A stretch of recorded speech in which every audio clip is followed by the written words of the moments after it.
Hey there, language learners. Today, we're working on a word that describes something that almost never happens.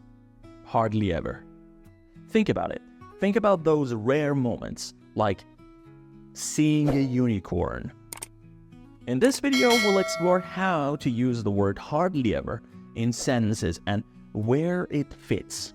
By the end of the video, you'll feel more confident using hardly ever in your everyday conversations.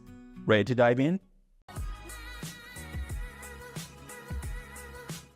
3%, hardly ever. Hardly ever shows that something almost never happens or occurs very rarely. It is usually placed before the main verb. For example, they hardly ever go on vacation. I hardly ever drink soda. And that's all on learning about hardly ever.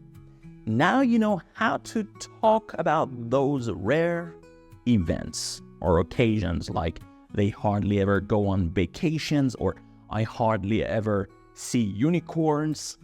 Okay, remember this word comes before the main verb in sentences.